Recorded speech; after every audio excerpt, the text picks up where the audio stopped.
सभी विद्यार्थियों का स्वागत है।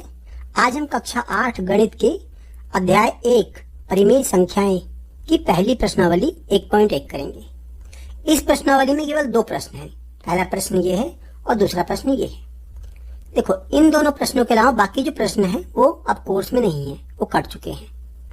हम पहले प्रश्न करते हैं। इसमें दिया गया है निम्नलिखित प्रत्येक में गुणन के अंतर्गत उपयोग किए जाने वाले गुणधर्म का नाम लिखिए। तो देखो, यहाँ पे हमें गुणधर्मों को पहचानना है और उनका नाम लिखना है। गुणधर्म मुख्यतः क्या क्या होते हैं? एक होता है कि किसी भी संख्या को अगर 1 से गुणा करें तो वापस वही संख्या हो जाती है।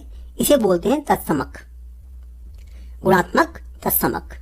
पर ये गुण इस तीनों में कहीं भी दिखाई नहीं दे रहा है, इसलिए इसको हम छोड़ देते हैं।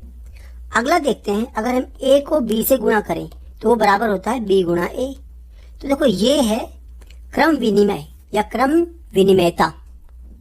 क्रम विनिमय गुण देखो यहाँ पहले में भी लगा हुआ है, दूसरे में भी लगा हुआ है।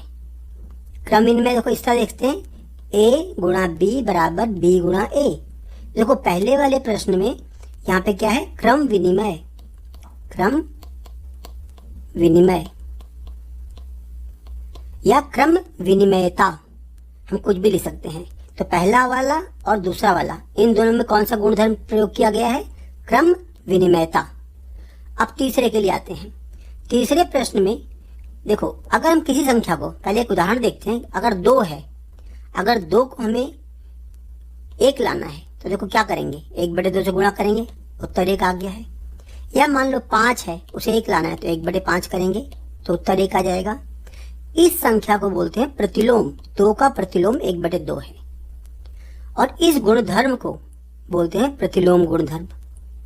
ये है गुणन का प्रतिलोम। अगर हम मान लो हमारे पास योज्य का प्रतिलोम होता या योग का प्रतिलोम होता, देखो 2 का योग प्रतिलोम क्या है? -2, क्योंकि 2 में से 2 घटाओ 0 आता है, तो यहाँ पे -2। ऐसी कौन संख्या है जिसको जोड़ने या घटाने से हमारा शून्य आ जाए? वो योज्य प्रतिलोम होता है। और गुणन प्रतिलोम क्या होता है? ऐसी वो संख्या जिसको गुणा करने से उत्तर 1 आ जाए।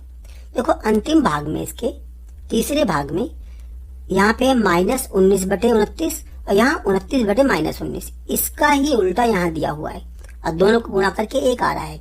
इसका मतलब ये गुणात्मक योज्य प्रतिलोम है, गुणात्मक प्रतिलोम है। तो ये गुणात्मक प्रतिलोम गुणधर्म से ये तीसरा प्रश्न दिया गया है।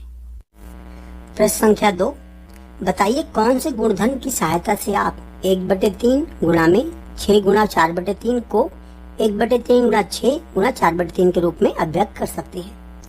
देखो, सहचर्य गुणनखंड होता है a गुणा में b गुणा c बराबर a गुणा b गुणा c। और देखो, इसको सहचर्य गुणधर्म के अनुसार ही लिखा गया है। ये सहचर्य गुणधर्म है और उसी के अनुसार लिखा गया। देखो, a 1/3 है, b 6 है और c 4/3 है। बिल्कुल ऐसे ही यहाँ पे लिखा गया है। तो इस प्रश्न का उत्तर क्या होगा?